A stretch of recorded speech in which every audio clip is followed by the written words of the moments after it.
Good morning, everybody, and welcome to Coffee and Football, presented by Adam Lowy and the Lowy Law Firm. I'm your host, Blake Monroe, where I'm joined each and every day by Bobby Burton and Jerry Hamilton. Be sure to tell us where you're checking in from, what you're drinking, get those questions in. Got a lot to talk about this morning. Just getting ready to throw some passes. Yeah. That's right. That's right. Well, let's look at that because there's been some changes. At the beginning of the week, guys, it was going to be wet, rainy. Now a high of 91, very warm with plenty of sun. And look at that precipitation down there. It says 0.0 inches, probability 6%. So for those that haven't spent a lot of time in Florida, and I did live down there 6 years, after the rain comes really nasty humidity and heat. So make sure you take 2 changes of clothes. Because whatever you go sit in the swamp, and it will be a swamp feel Saturday in Gainesville after the rain. It's going to be muggy, and it's going to be hot, and it's going to be humidity. At whatever you wear to the game, you probably don't want to wear in the car after the game. That's what I'll say. I would say this also. Join us at the tailgate because we have cover. There you go. That's what I would say to you in the pregame. Come out, watch some game, watch some stuff. The line up to 7 points, Jerry. Now it was 6.5 for most of the week, I believe. Yeah. The over and under now with the precipitation, not as likely, has gone up slightly as well, I think. So that's something to watch. But I don't necessarily think it changes my view on this football game. I still believe that Texas will be a slight favorite, but these are really 2 very talented football teams, in my opinion, where the better team will win. That is, if there is a good, if either of them are good teams, the better team will win. And I think that's what we'll come to find out on Saturday, whether or not the Longhorns are actually going to be an SEC championship caliber, or at least compete for an SEC championship, because you don't lose in Gainesville. I don't know. I mean, I predicted in the opening of the season, you might lose in Gainesville and come back. I don't know that I feel that way, given what's transpired in Gainesville itself with the Gators at this point. They're not the team I expected them to be. So if Florida were to beat Texas, I don't feel as certain about my preseason prognostication maybe as I once did. Well, look, I'm pretty simple on this. After you lost the Ohio State game, this is now a must-win game. This is a must-win game for Texas. It has nothing to do with playing for the SEC championship for me. It's all about the playoffs. I could really care less about a conference championship right now, unless you have to get in it and win it to get in to the playoff. But my thing here is you're down to 1 game margin for error. And that makes this a must-win game, because if you lose to Florida with the way this Florida team's been going, this will not be your last loss this year. Yeah. So then if you're sitting at 9-3, you're in the hope phase, and hope is never really good when you're trying to get into a postseason tournament. So this has become a must-win game. Obviously, and I'll say this: I don't even think it's a must-win game for Billy Napier. I think he's gone, and especially with the schedule coming up. I mean, look. After Texas, they go to A&M. They aren't scoring nearly enough points to go win at A&M. So because A&M can actually score the ball this year on people. So what's in front of him is he's toast. I mean, and he knows it, and everybody knows it. So this isn't the must-win for him. Let me ask you this. You say A&M can score the ball this year. They scored. Does Auburn have a better defense than Florida? Quite possibly. Auburn's good on defense. Okay. Auburn's I just want to put that out there. You're saying that you're acting like A&M can score on anybody. They just scored 16 points. When DJ Durkin said this may be the best defense he's coached, I was like, that's interesting, because DJ Durkin's coached some pretty good defenses. So talent-wise, I think they're pretty good. But hey, look, here's the thing. A&M had 13 penalties for 120 in that game. If they don't clean it up, then obviously you don't score as many points if you keep putting yourself behind chains and blowing drives. But talent-wise, they can score the ball this year. Man, I absolutely love whenever Blake is putting all these places where everybody's from in the morning, Jerry. And whether it's the Bahamas or Washington County, Brenham, Texas, down south Texas, West Texas, Wherever you're checking in from, guys, it's very cool to see Longhorn Nation coming together. It was also very cool to see Longhorn Nation coming together yesterday when Bo Ogden, the son of Chris Ogden, committed to the Texas Longhorns. Jerry's been talking about him as a prospect. I met Bo at a tailgate when he was in 8th grade, by the way. He's been going to tailgates for a long time. I'll just put it that way. His dad, Chris, the GM of Texas basketball, obviously a guy that we've known for a long time during his time even at Texas and into his college coaching career. Very happy for that family, but they clearly bleed orange. I think is Chris originally from Seminole, Texas? Is that right? He is. He was the first. He was the first commitment. What's interesting about the way funny how things happen in life is Chris Ogden was the first commitment for Rick Barnes when Rick Barnes was hired at Texas. Bo Ogden is the first high school commitment. The international kids I don't count because those guys have played against pros for years. So age-wise, that just doesn't even matter. Bo Ogden's the first high school commitment for Sean Miller at Texas. Kind of funny how some things just work out that didn't mean anything. But on Bo Ogden, yes, Zane, Bo's mom's a horn. But I want to say this about Bo, and the interview is up on our YouTube channel. Before I get into him as a player, I want to say this. Everybody just thought it was, Chris Ogden's a GM, so he'll just go to Texas. But I think we all know that's not really how recruiting works. Like, Sean Miller has to come in and sell Bo Ogden on a vision for Texas basketball, how he fits in that vision, how he's going to be developed as a player, and how he can help him have a potential career after college. And I think Bo Ogden will have a career in basketball after college, whether that's the highest European league, whether that's NBA G League, whether he makes it to the Showtime. All that will be play out in time because he is a pro shooter. I mean, he can really shoot the basketball now. But when Matt Painter at Purdue, who's top 4 in the country this year, has been recruiting you over a year and has played for a national championship, he's selling you on how you fit in his program, who's a top 5 program in the country right now. So it doesn't just because Chris Ogden's the GM means your kid's going to Texas. You actually have to recruit the kid. We've seen this play out a lot. So Bo Ogden really loved what he heard from Sean Miller. And that's the reason I led into all this is I think a kid like Bo, who's very basketball savvy, very basketball smart, has grown up in the college basketball world, whether Chris was at Texas Tech with Beard, at Tennessee with Rick, as a head coach at UT Arlington. That kid's grown up in college gyms and listened to college coaching conversations. He put his trust in Sean Miller. And while he wanted to go to Texas, it wasn't easy. You still have to recruit guys. And Sean Miller did a good job. And I think Texas is coming down to it again versus Duke for Austin Gooseby. I think he could decide here in the next couple of weeks. So we'll see where that goes. Then somebody asked about Cameron Williams, the 6'11" guy out of Phoenix. I think it's Sunny Slope in that area. No, it's St. Mary's in Phoenix, who I think is going to be a lottery pick one day. Look, that could easily come down to Texas and Arizona, but he is going to visit Duke. So we'll see what happens there. He's also got USC, I think. He just visited Purdue. Sean Miller's on all the right guys. The question is, are you going to end up getting 2 or 3 of those guys at the end of the day? But a basketball practice is underway as well. On football recruiting, I wanted to bring up a guy that we haven't talked about on this show, but he is kicking serious butt this year, and that's Peyton Miller from Anna. He's a 2027 center, a true center prospect. Now, they move him all over the line, but this is a guy that Texas absolutely loves. This guy's a true center prospect. He came to Texas camp and crushed it. This is a guy who was at Clemson last weekend, 2 weekends ago. He is a true center with power. He has power. He has quick feet. He can move. He can get out and play in space. He may end up being a number 1, number 2 center in the country. So all the tackles are getting all the talk right now. Kennedy Brown, for good reason. Kennedy Brown, Ishmael Kamar, Gilmer, Brian Swanson at South Oak Cliff. They're all studs.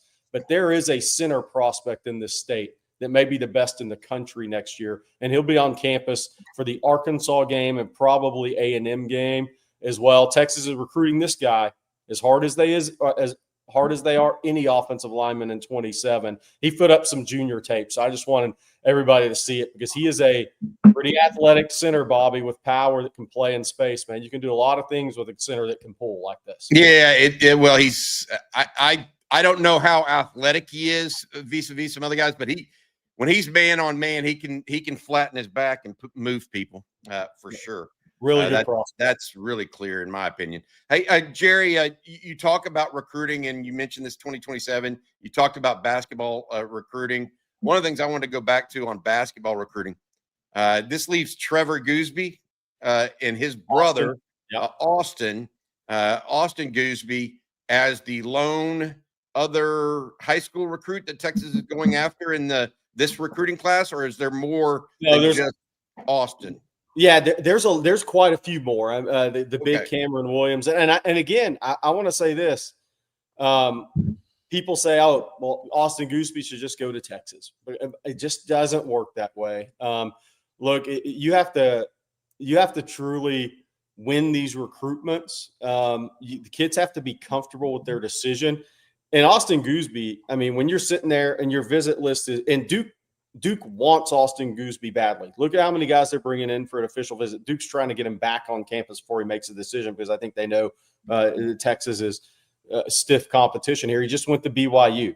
Great young coach, a lot of NIL money. He visited Baylor. He visited Miami.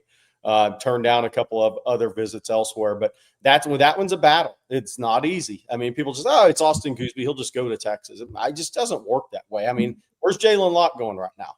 I mean, like, it's just not always that easy. And by the way, I still think Texas has a great shot at Jalen Locke, but I'm just saying, where's he committed right now? It's just not always that easy. There's a lot of things that go into these recruitments. And I think Texas has done a really good job showing Austin Gooseby that, look, he is extremely valued by the Texas program, by Sean Miller. So we'll see which way he goes here, and I think in a couple of weeks, mid-October.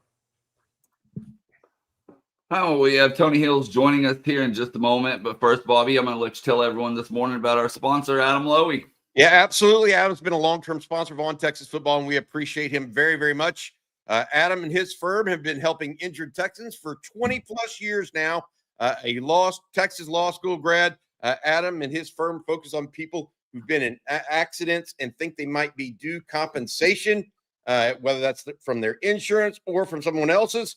That is Adam Lowy at loweylawfirm.com. If you've been in a car wreck, automobile accident of any kind, make sure you reach out to Adam and his group for a free, no strings attached consultation to see if you might be due compensation. Again, loweylawfirm.com. Reach out to Adam and his group. They're happy to talk to you for no strings attached. Again, loweylawfirm.com. Thank you, Adam, for your sponsorship of On Texas Football. Well, let's bring him in this morning. Tony Hills. There he is.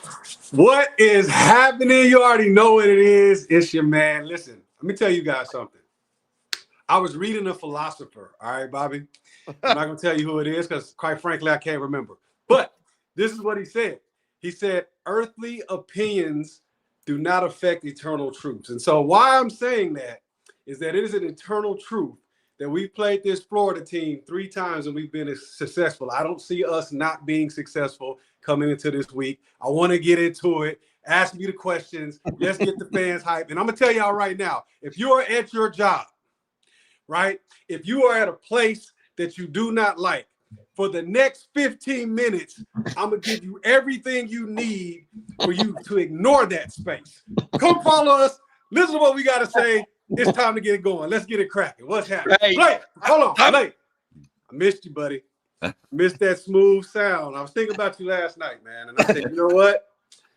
I wonder if Blake is going to be on the show. And if so, I cannot wait to hear him sound like a radio disc jockey DJ, brother. This has been the highlight of my morning. I appreciate you, man. I'm glad I can make your day. Absolutely. You heard that? Even the way he says day is cool, man. Let's go, man. Let's go. What's happening? Wow. All right. Let's start with this. I need a drink after that. I know. Let's start with this. I wrote about this morning, Tony. Texas was up 35-0 at half last year against Florida.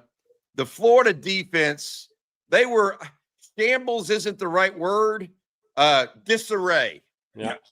They had busts all over the secondary last year against Texas. This year, they've come out and they've been a much better defense. Even though they've lost 3 games already, the defense isn't the reason why. Correct. Their offense is sputtered. Texas has the history of having beaten them pretty easily last year. What's the mentality or the thought process of going into this game on both sides? Like, is Florida wanting to get back at Texas like a revenge game? Is Texas wanting to prove that it was no fluke, that they can do it other ways? I mean, what's the thought process there? Man, that's a great question. So here's my mentality, or what I believe the mentality is. We'll start with Texas first. From Texas's standpoint, right? There's still a lot to prove in their eyes, right? Not just from the outside opinion, but for them. Like how to, especially offensively. Let's just be real about what we're talking about. Offensively, they hear the noise, right? Even though you can block it out, at the end of the day, you hear the noise, right? Whether you're on college campus and somebody blurts out something, whether you're in school trying to study and somebody asks a question like, hey man, what's going on with you guys? Like they hear the noise. So for them, I don't think necessarily that they're focused on us going out and having to prove ourselves against Florida, right? I believe that within that coaching staff, within the room, and all of the rooms offensively, they're just wanting to string together a game that creates continuity, right? So their thought process is, here is another opportunity for us to go out against a good opponent, defensively at least, and get better. Here's another opportunity for us to go out against a good opponent and build identity. Here's another opportunity for us to go out against a good opponent and string together a consistent offense. Like, we understand what happened last week or the week before, and that's a good boost. So you take that riding in and saying, okay, look, if we've done it before, regardless of who we played, we have the ability to do it again. We just got to lock in. So I think the thought process for them is making sure the mental errors are eliminated, right? Dominating the run of scrimmage. Continuing to elevate that run game, because it looks damn good. And then from a pass protection standpoint, give Arch what he needs to be comfortable from a protection standpoint, right? No short edges, no dropping back foots and giving up corners, definitely no pressures in the middle, like making sure that we're solid. So that's their mentality in my eyes. From Florida's standpoint, it's kind of like we're watching a mirror image of these two teams. Special teams and defense has been strong with Florida. Offensively, they've sputtered, and they've sputtered a lot.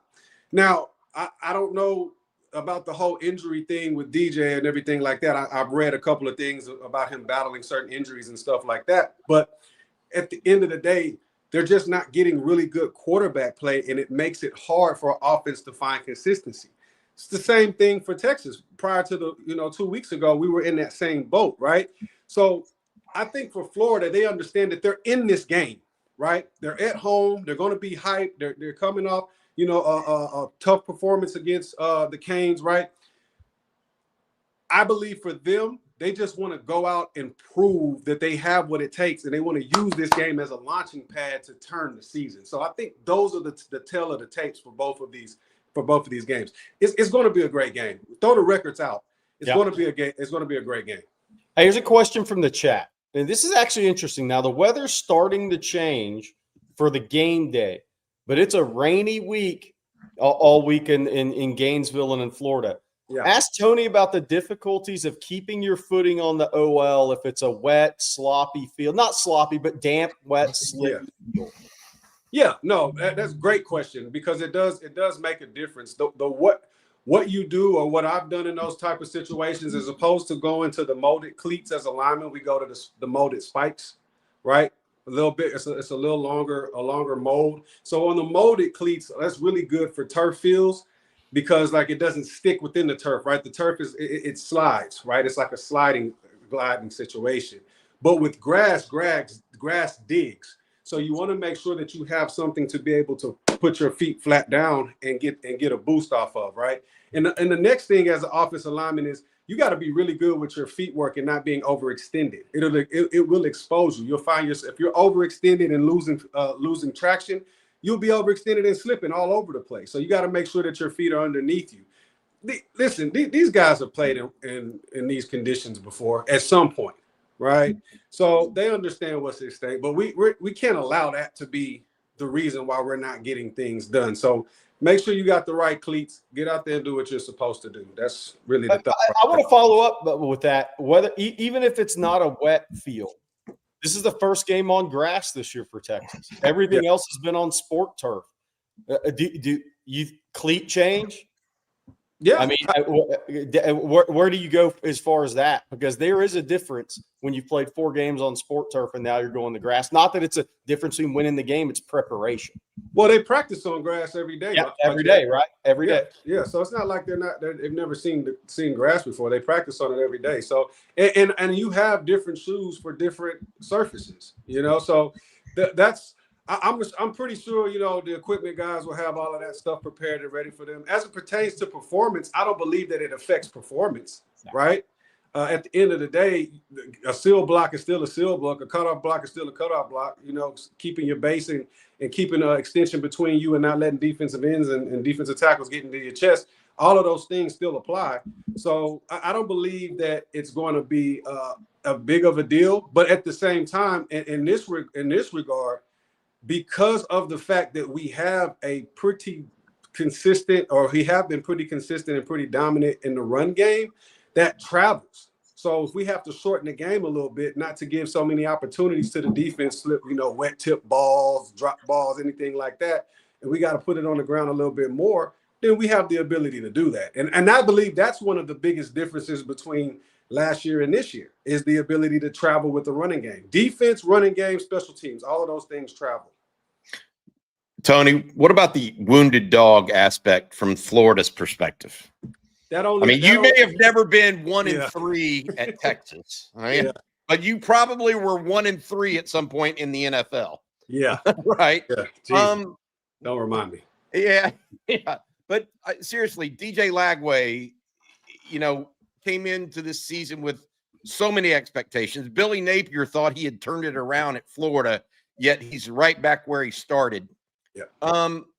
Is this their wounded dog game? And what I mean by that is, do they throw everything into this but the kitchen sink because this is the last chance, at least for Napier and maybe for Lagway from a season perspective of what he's going to do this year? I mean, what are your thoughts on that, and what does that bring to the equation of this football game?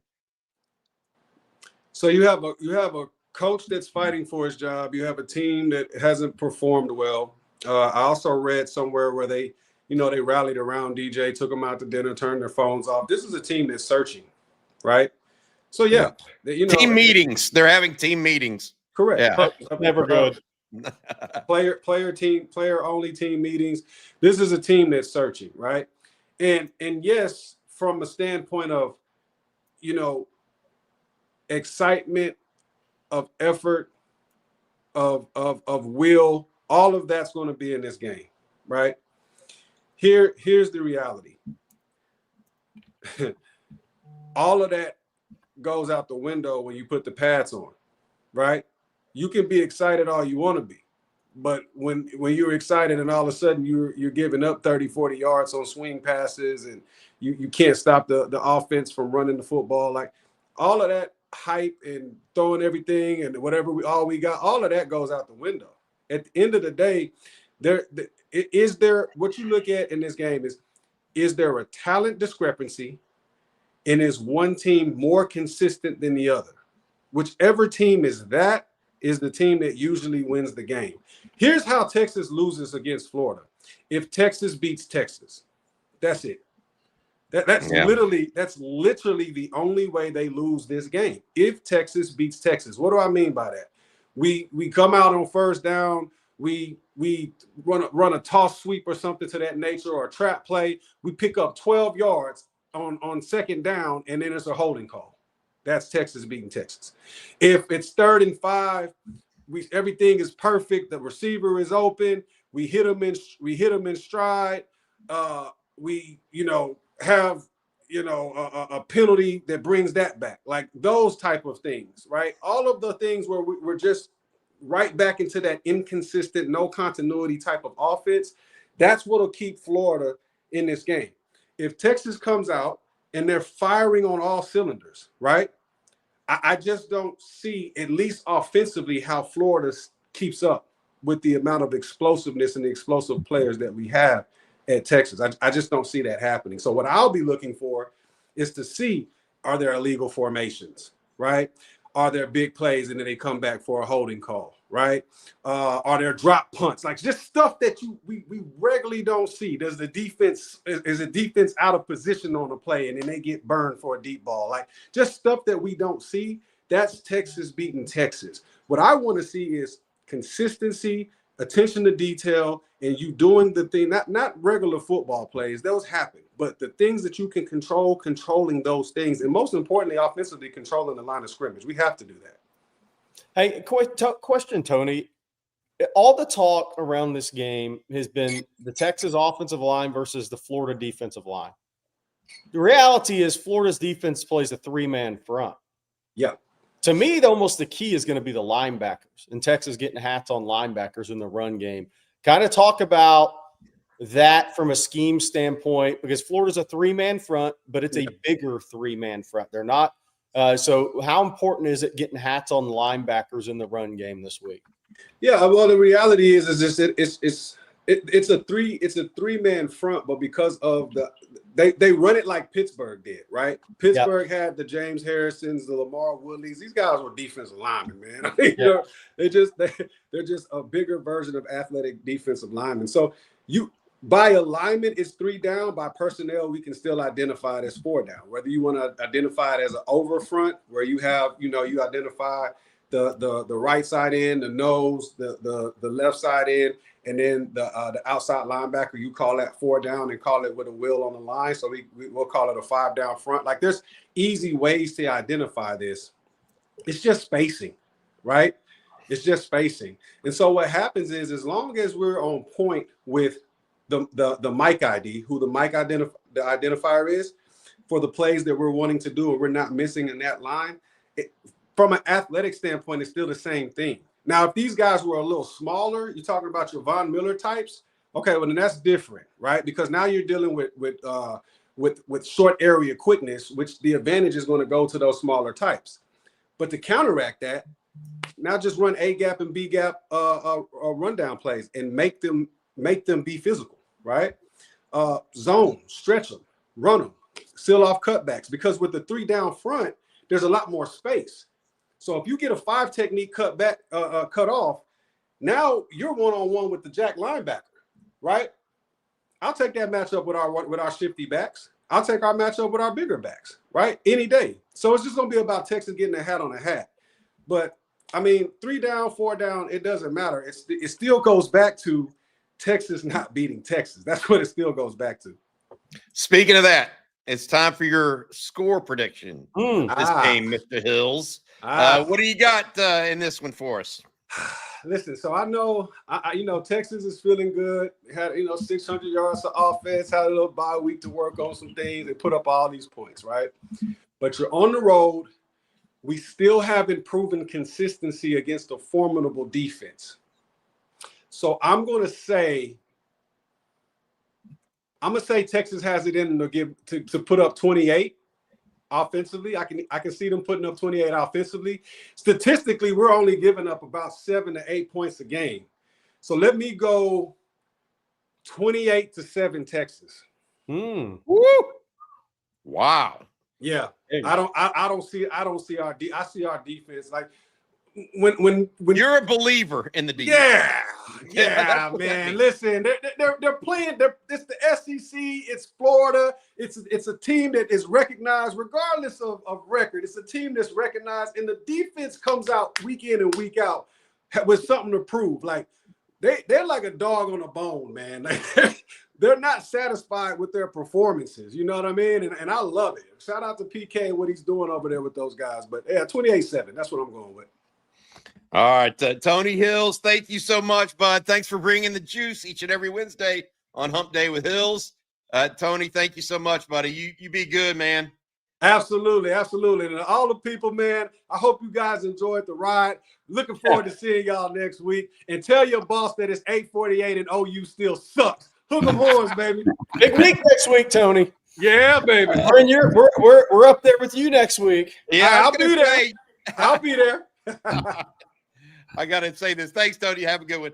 Speaking of next week up in Dallas, the Dallas Texas X's wanted me to remind everybody, if you don't mind today, they have a Friday a.m. golf tournament, 200 plus golfers out there. You're welcome to attend if you're going to be in town and play.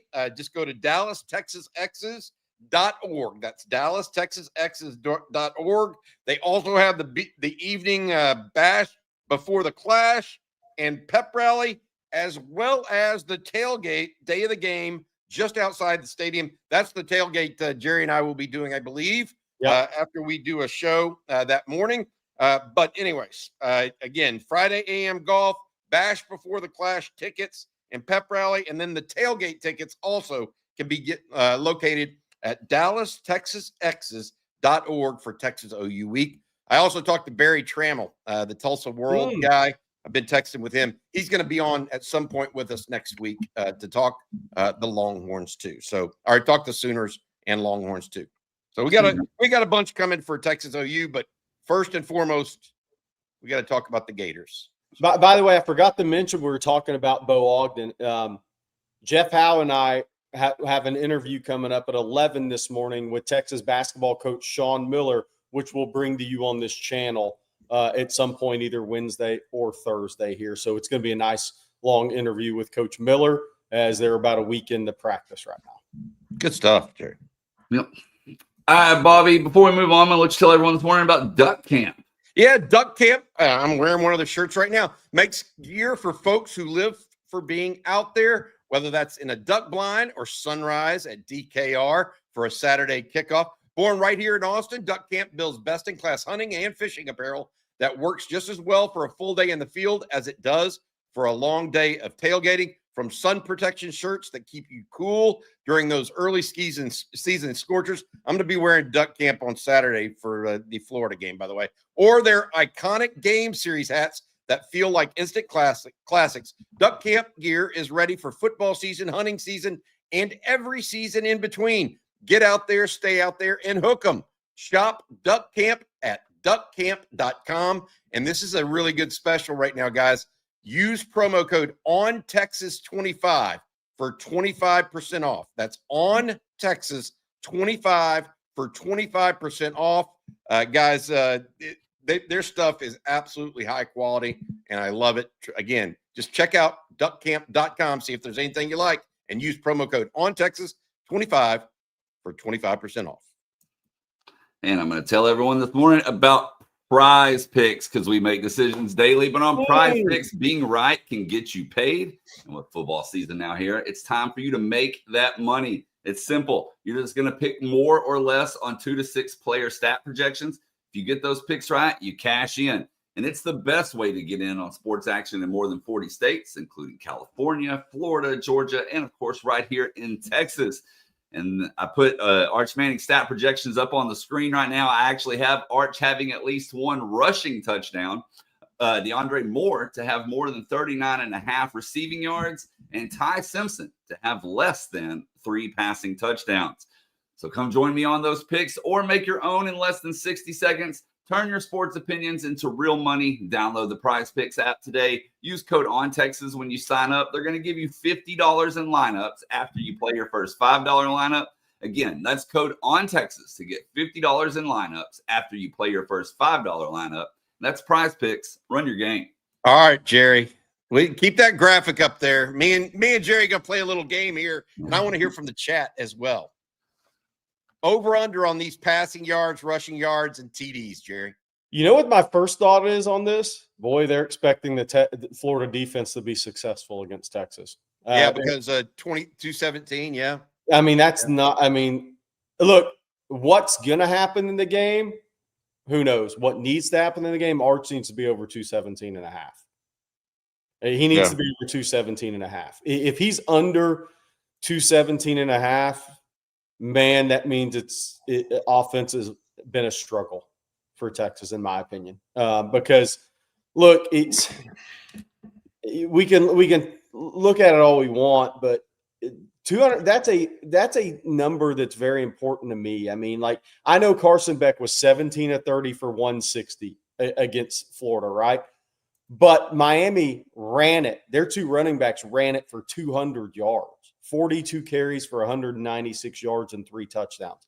So Carson Beck Carson Beck will throw it up for grabs, but Miami ran the ball against Florida. That number is very interesting. It needs to be higher than that, I think, on the road against Florida. That's the one thing I would say. Garrett Nussmeier is 15 of 27 for 220 at home. Touchdown, interception. But Caden Durham had 93 rushing for LSU. And one was a big one late in that game. He didn't have much before that. But I think these numbers are very interesting. Why I need the passing number to be over, so Texas is possessing the football in this game. Yeah, I'm going to be a little bit different. I think you can win, but I will say in my projection for this game, I have a lower scoring game than most people do. Like mine for Texas is not 28 points. I don't know that Texas is going to get there, but I don't have Florida scoring much either, frankly. So we'll see how that goes. I'm not so worried about passing yards or even passing TDs, by the way. The rushing yards, look, Florida does not have a defense that gets after the passer right now. No. Now, I'm not saying they couldn't convert to one really quickly. Let's just throw, caution to the wind and go after the passer with Arch. But I do believe that he'll have more than 24.5 yards rushing. If he doesn't, I will be highly surprised, Jerry. Because he's going to be called upon in this game to move the chains however you can. However you can, you have to move the chains in this game. And so I don't know about passing yards. I would imagine it's over. I wouldn't gamble on it, but the rushing yards seems to me like it's low.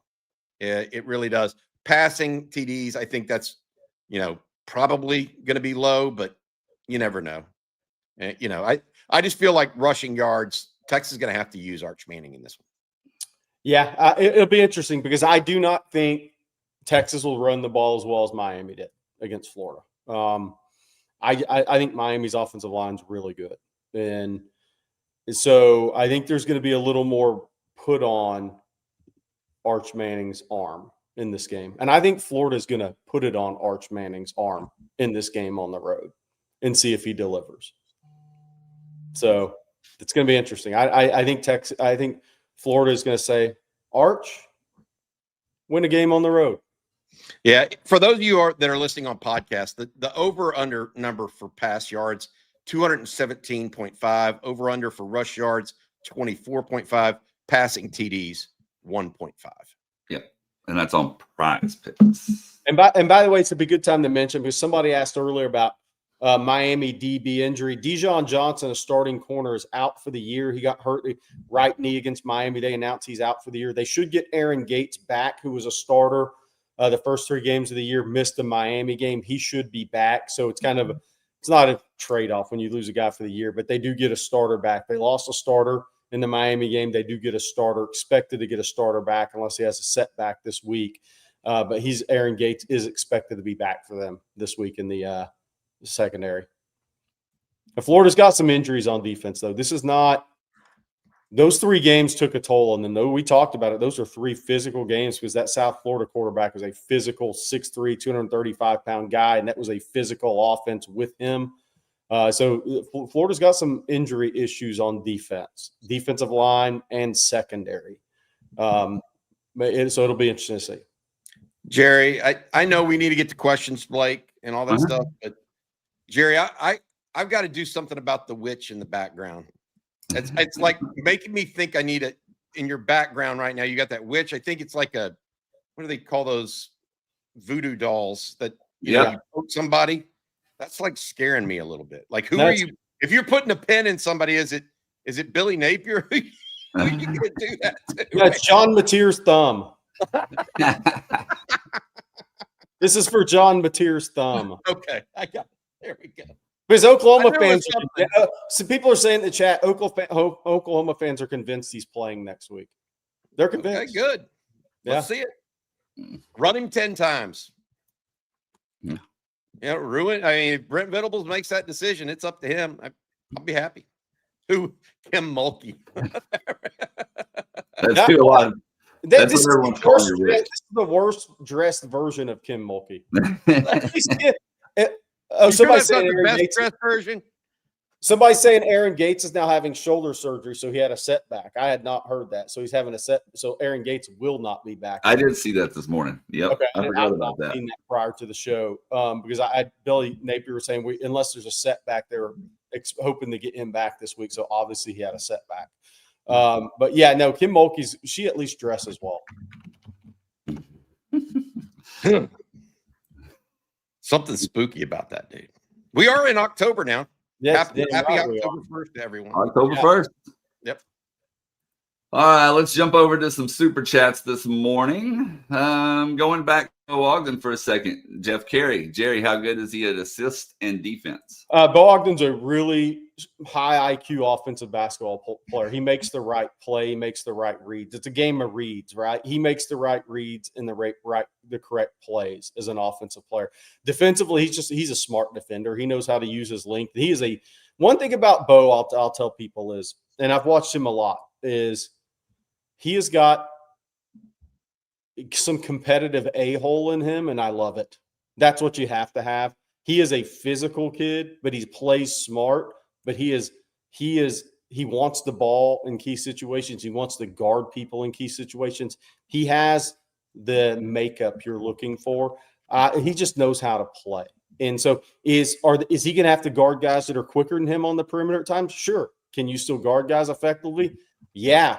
If you know how to use your length and you know how to use angles and cut off angles and take away their read that you're guarding, I think Bo Ogden's extremely smart basketball player.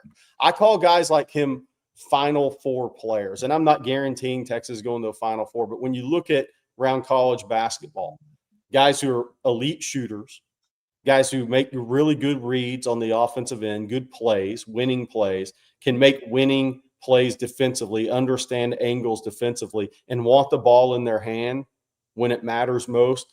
Those guys help you get to a Final Four. We'll see if Bo helps Sean Miller get to a Final Four. And then we got another super chat from Jeff Carey here, going back to football. Radar transfer pickups this year. Jeff says he would go with an A grade. Let me ask you this. Is that including Emmett Mosley or not? Right? Because that's a TBD. I mean, we don't know yet. I do believe that the defensive tackle position, has been probably better than expected even, which is kind of scary because how bad they needed that position to come through for them. We'll see this week, though. It's going to be a big test in the swamp at defensive tackle with Jaden Ball running the football. Elsewhere, Kicker punter. Kicker punter has been outstanding. No question there.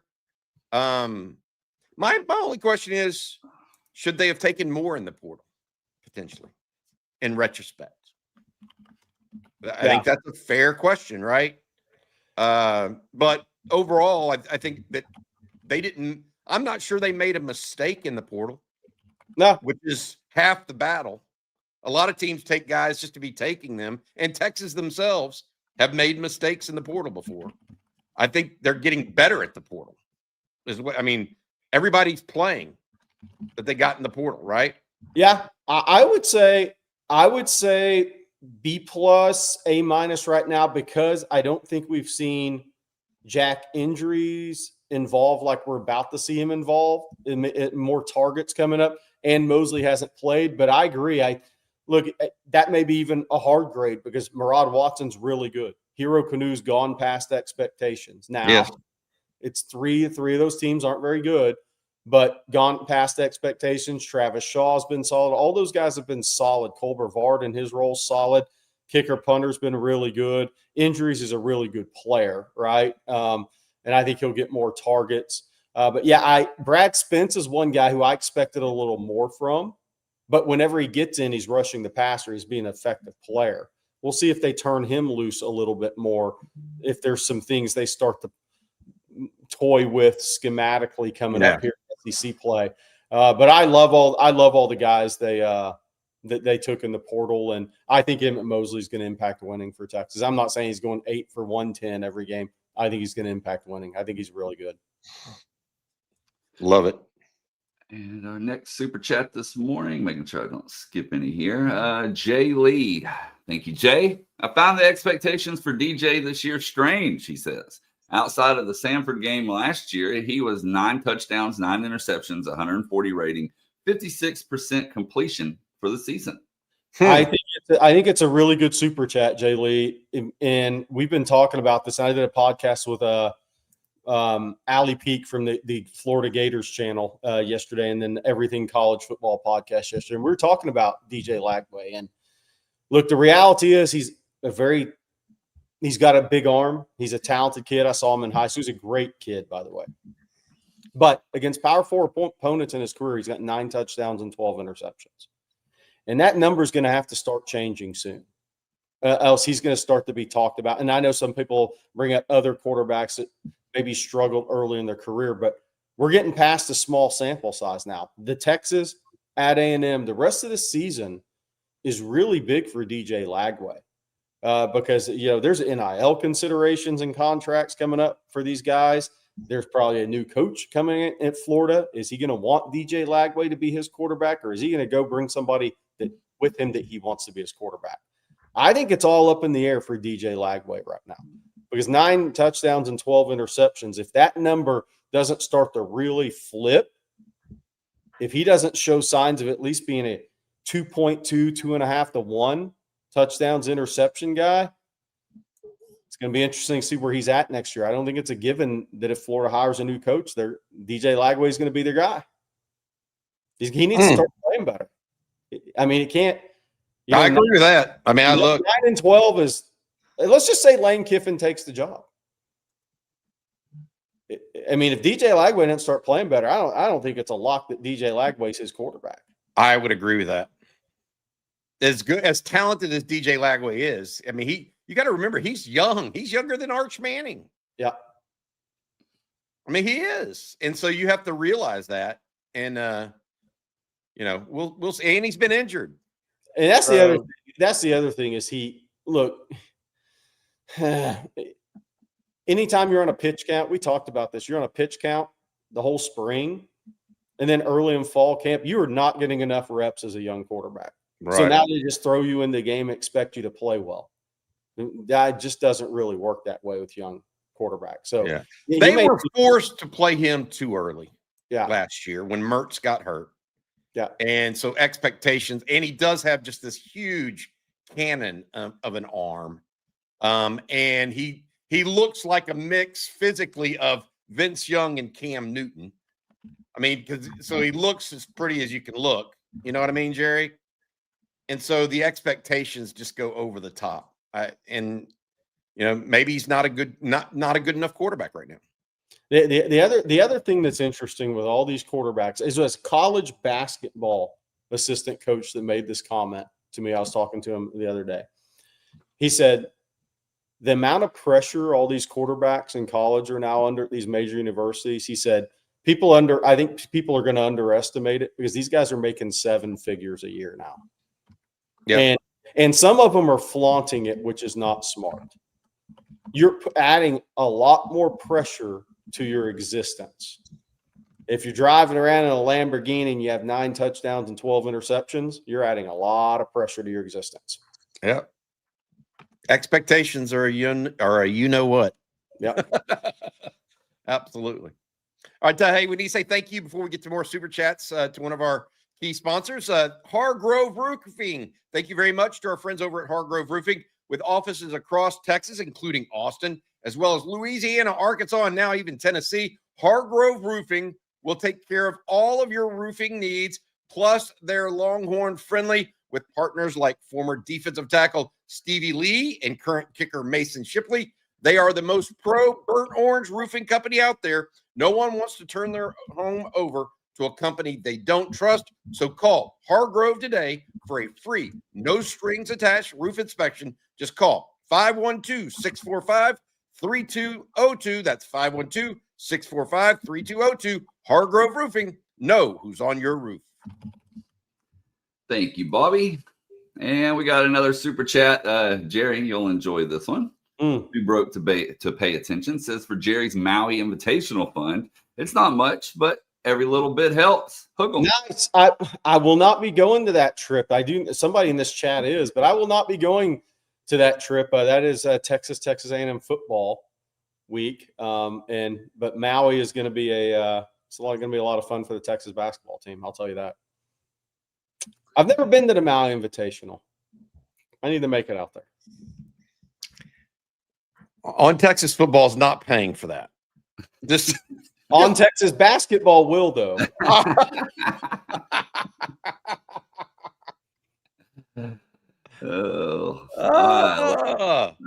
Let's see here. Hey, Bobby and Jerry, this is from Space City Wrangler, says, nice. Neil and I are in Florida, just hitting Tallahassee. Give us a shout. See y'all on Saturday. See you soon, Arthur. Good to hear from you, buddy.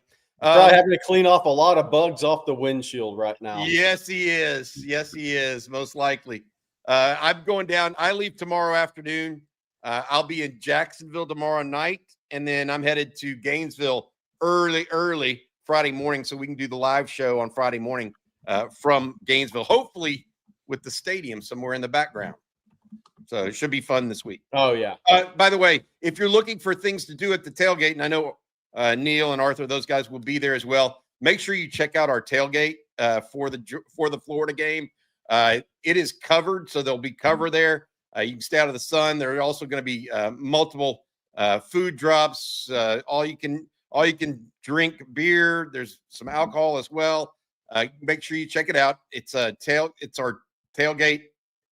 There's a link in the chat as well as here on the screen. But come join us. I think we're close. We're not running out of spots yet, but we are getting up there. So you'll want to go ahead and get going and moving on this if you want to join us on Saturday for the tailgate. Let's jump over to some more questions. Let me bring this up real quick for people in the chat. Texas Farm Bureau had a contest for ticks to Maui Invitational. Don't know if it's already over, still active. J Dobbs, thank you for that. So people in the chat that want to run a trip to Maui, you might want to see if that's still ongoing. Oh, man. All right. Our next question this morning is from J Dobbs. Should Texas have taken more portal players? Should Coach Sark have been so optimistic back in August? What do you think, Jerry?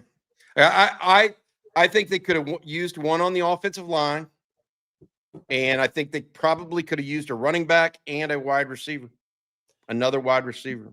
I don't think you can. The problem at wide receivers, I don't think you can predict injuries. But even so, they would have had four. And you know you're going to – they've always lost at least one or two receivers in a year. So, but I think this is an easy thing to say. But here's the thing. Who are you going to recruit? You're going to pay that guy what A&M played Concepcion? Yeah, I get it. On top of everything else you've recruited. I don't think a running back would have come to Texas. A running back that would be a starter level player would not have showed up at Texas with Trey Wisner coming off 1,000-yard receiver season, CJ Baxter still in the raw. I just don't think like Quinshon Judkins. If Ohio State had, let's say this differently. If Ohio State had Travion Henderson and another starter level back last year, would Quinshon Judkins have gone to Ohio State? The answer is no. He went there because he saw opportunity, and him and Travion Henderson were the 1-2 punch. I don't think Texas had the ability to sell anybody on that at running back. Like Ahmad Hardy. Ahmad Hardy went to Missouri to be the man. Yeah. Ahmad Hardy wasn't coming to Texas to play with Trey Wisner and Cedric Baxter. Like I think it's easy to talk about. I think it's a lot harder to pull off. Yeah. I mean, Ahmad Hardy's probably going to be a first-team All-SEC running back. Well, so is the running back at Mississippi State right now. from South Alabama. Yep. Yeah. So those guys are going to be the man. They're not leaving the G5 that's fair. to go rotate with 2 other guys for carries. Judkins rotated though. Yeah, but to my point though, if you'd had another back with Travion Henderson, if they had 2 starter level backs returning, Quinshon Judkins wouldn't have gone to Ohio State. Probably not. So I think it's. But don't you think they should have taken more? What about offensive line? After the spring, I mean, that's an easy one to argue. I mean, they looked at the guy that went to Oregon. From Texas State or where? Which one? USC. Oh, the offensive lineman from USC. Yeah. I think unless it was a lay down top draft pick, no brainer. They weren't doing it. Yeah. I mean, the guy that transferred from Rice to Ohio State's not starting, right? Yeah, it's hard. The Texas State offensive tackle starts for Oregon at tackle. So they were out there. They were out there. Yeah. But it's a decision. And Marcus Myers brought something up in the chat there that I think's important. What happens to the people that you want to retain and grow within the program when you start, I agree with that. That's the whole problem is, I know in the people in the chat say, hey, you should have taken Mario Craver or they have brought Singleton on campus, and there's a reason they didn't make a push there. I think it's easy to spend all the money, but then you have to turn around and what are the guys that are already on campus? How's that change that? Yeah. It's interesting. It's very interesting. I think it's easier said than done because you have to then take care of the guys that are on your team. I say go. I got to be honest. I'm a little bit more, and I am as dyed in the wool. I want high school recruiting. I want it to be the lifeblood of your program.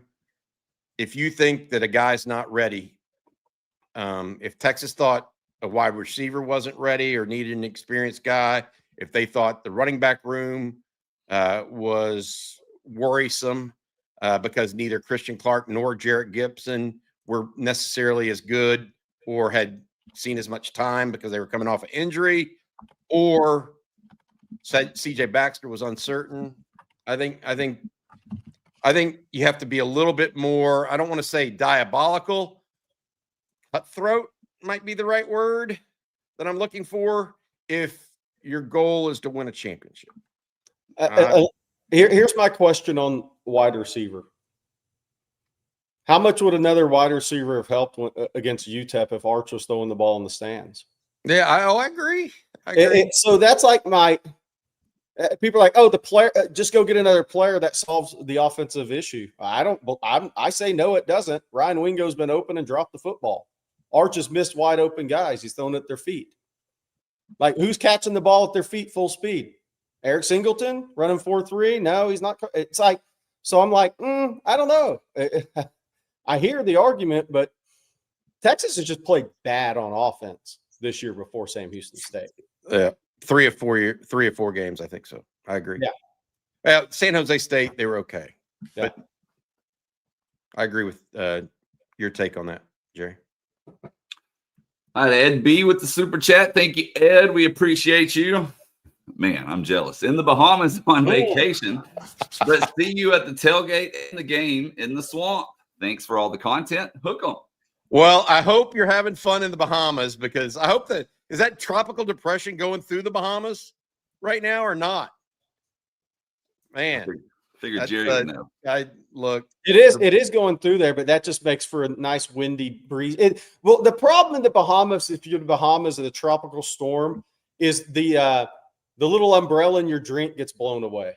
The drink still tastes good, but the little umbrella stick thing is flying away. You just got to hold your drink a little tighter. Hey, for whatever reason, I feel okay when I'm in the Bahamas to drink a daiquiri. Anywhere else in the world, I won't drink a daiquiri, but when I'm in the Bahamas, I'll have a daiquiri. Yeah. No, the water there is so blue. That's awesome, Ed. See you at the game on Saturday, buddy. And then let's see here. Salty Q. Jaden Blue was the leading receiver against Florida last year. Do you think Simon has a breakout game? And by the way, Trey Wisner had a long touchdown pass catch on a throwback screen in that game. Yeah. So, and they ran a lot of 2-back sets against Florida. Are we going to see any of that? Not sure. Maybe Simon, maybe Christian Clark, maybe Trey Wisner again. Well, Wisner's got good hands out of the backfield. Here's what's interesting to me is about this game is I think last year it was what Texas led the nation in passes under 5 yards. And they're not going to do that or come close to that this year. So it's going to be interesting. Florida has a new D coordinator, a much better defense, right? I mean, but I think Texas is attacking differently. And some people, it's personnel. I think it's also different types of quarterbacks. I'm interested to see how much extension of run game Sark brings out against Florida, because I do think moving the football against a really good defensive team like that on the road that hasn't been busting coverages and showing real signs of weakness this year, I think we may see more extensions of the run game this week in the passing game than we have to this point this season. And that could be more tight end screen. I think you're going to see more things. Could be back screens to the running backs. It could just be more flip passes out horizontally. But you have to be able to block that, else it doesn't matter, else you get blown up and lose 3. But I think we may see more extensions of the run game against Florida this week. All right, before we get to our last few questions of the morning, Bobby, tell us about Adam Lowy and the Lowy Law Firm last time. Absolutely. Adam and the Lowy Law Firm have been helping injured Texans for 20-plus years. If you've been injured in a car wreck, truck wreck, automobile accident of any kind, from ATV to 18-wheeler, reach out to Adam and his firm for a free, no-strings-attached consultation to see if you might be due compensation. That's LowyLawFirm.com. Again, LowyLawFirm.com. UT Law School grad, Adam Lowy and his group will help you out. All you have to do, again, check out LowyLawFirm.com. Thanks to Adam and his group. They'll also be sponsoring State of the Program, which is coming up here in a couple hours. Myself, Jerry Hamilton, and Rod Babers get going with that. So thanks again to Adam and his group over at Lowy Law Firm. Okay, let's see our next question this morning. And we've had a few people asking about injuries. The injury report comes out tonight. Yes. Worth mentioning. 7 p.m., I think, Eastern is your first. And Sark said at the press conference, you'll get your injury report Wednesday, and you'll like it. So that will be tonight at 7 Eastern time, 6 Central, I believe. And Bobby, you have any thoughts on the questionable doubt? I know something that I can't report right now. So Bobby's doubtful to tell you what he knows. Yes. Not out, but he's doubtful. He's questionable. He's doubtful. I do think it'll be interesting on the Florida side. I'm going to be taking a close look at the defensive line and what they're saying, reporting on Florida's report. On Florida's defensive line. Yeah. What they're reporting on their D-line. Because the depth is becoming an issue for them. You can have as many good frontline players as you want, but if like Brett is out, the D lineman's out, they're going to have to start shuffling. If Borio doesn't play, they're going to have to start shuffling some things around. Jet Rodriguez, great question. Is DeAndre Robinson playing at North Carolina?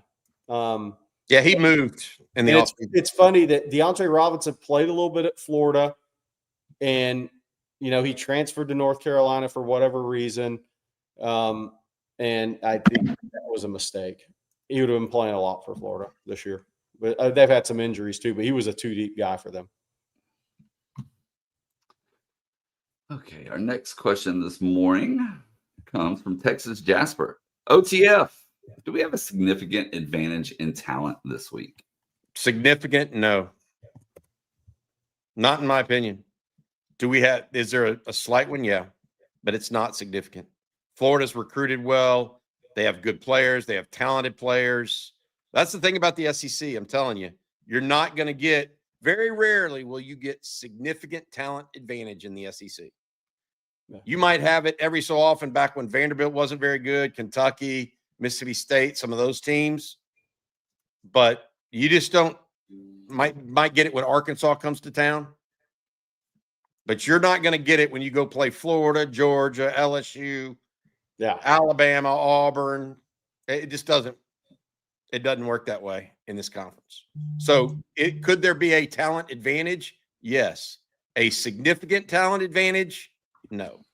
That's my opinion. Hey, somebody in the chat asked, who's the best player on the Florida team? Wow, that's a really good question. Who is it? Jake It's a Slaughter. good question. Who is it? Well, he asked about Jake Slaughter, the center, who got all the mention before the. You know who I think the best player on the Florida team is? I think it's Jaden Ball. Yeah. It's Caleb Banks, but he's injured. So the guys that you'll see against Texas, I actually think it's Jaden Ball. Jaden Ball's still averaging 6 yards a carry when his offense is anemic.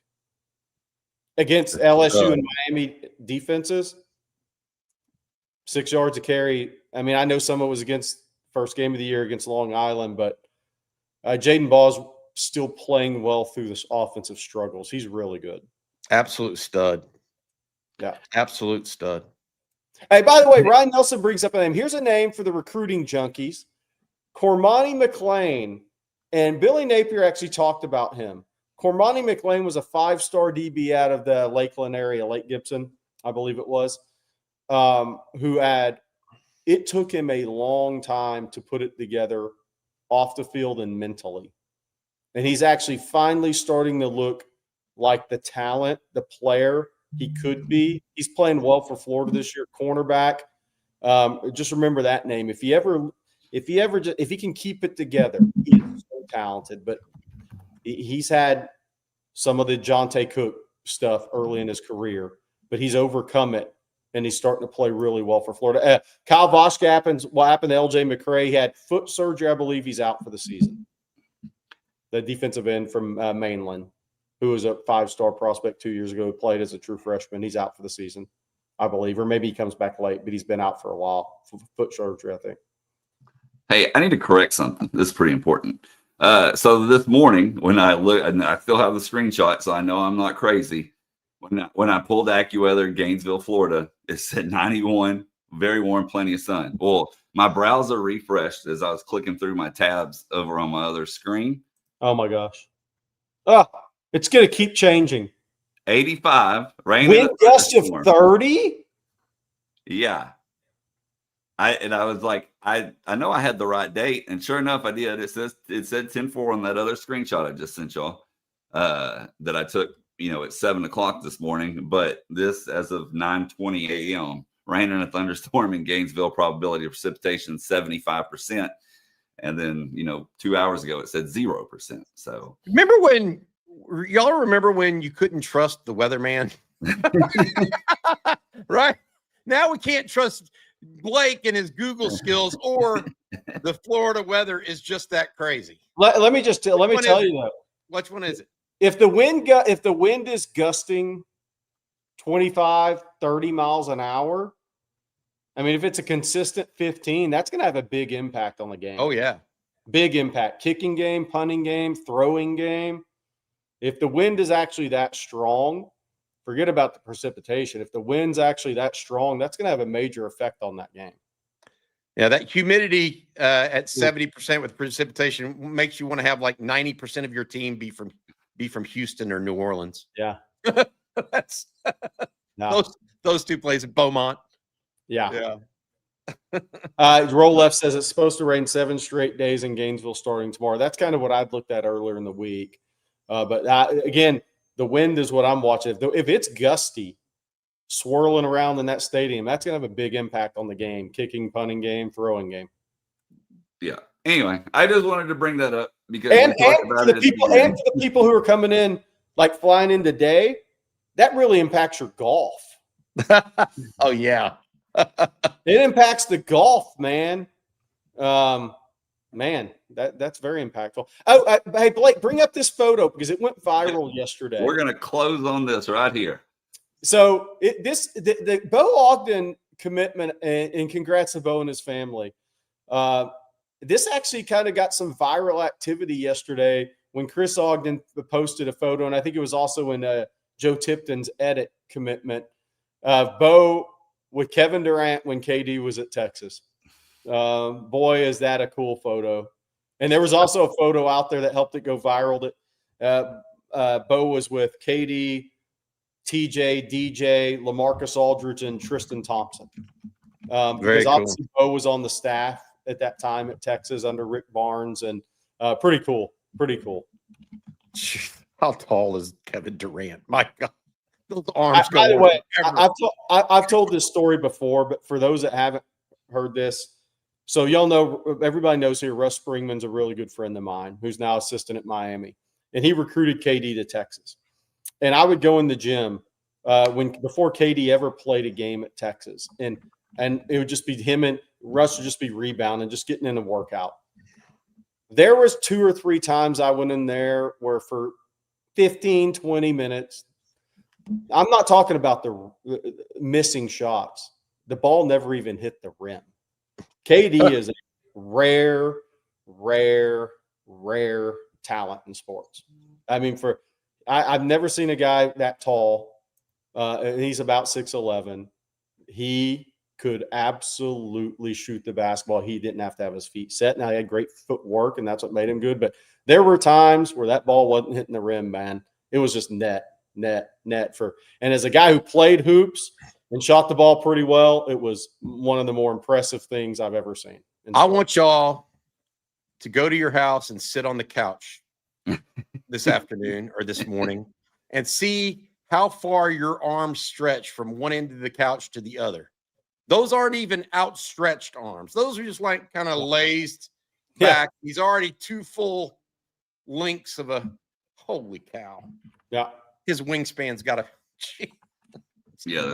– that's amazing. And what's made Kevin obviously instincts and his work ethics ridiculous, but what's made him such a great scorer is you talk about the length. He's probably 6'11" without shoes on. Some people think he's 7 foot in the chat, and he may be. With shoes on, he's probably a little over 7 feet. But his release is as high as it can possibly be, and he has mastered the game of scoring a basketball through shot making. Ed B says, with his drink in the Bahamas, KD is an alien. Yes. Yeah. All right, y'all. That's going to do it for today's episode of Coffee and Football, presented by Adam Lowy and the Lowy Law Firm. We want to thank Adam, along with PrizePicks, Pargrove Roofing, and, of course, Duck Camp, all for sponsoring today's show. Thank you all for tuning in as well. Bobby, what can folks tune into later today? Well, we got State of the Program coming up later today. Jerry and Rod and I are going to talk about the game coming up, as well as the program as a whole, with some recruiting news stirred in there a little bit. Then we also have later this evening, we've got the live stream coming up. Just a scheduling note for everybody. From 7:15 to 8:15 every night, Sunday through Thursday, we have a live stream. Rod Babers is on 3 nights a week. We've got guests like Stevie Lee, Marcus Myers, Bob Shipley, all on as well. And then on Tuesday and Wednesday nights, Amanda Atwell is hosting. She's back from her vacation. Alongside Jeff and CJ. So join us every night these days, basically Sunday through Thursday from 7:15 to 8:15 as well, kind of like what we do with Coffee and Football here in the morning. They'll have take your questions as well as talk about the latest news in Longhorn sports. And don't forget, on TexasFootball.com, promo code OTFOG will get you a full year of access for just $39.95. That's for new subscribers only. Again, promo code OTFOG at OnTexasFootball.com. And by the way, we have the interview with Sean Miller, Jeff and I, coming up today as well. That'll publish here either this afternoon or tomorrow.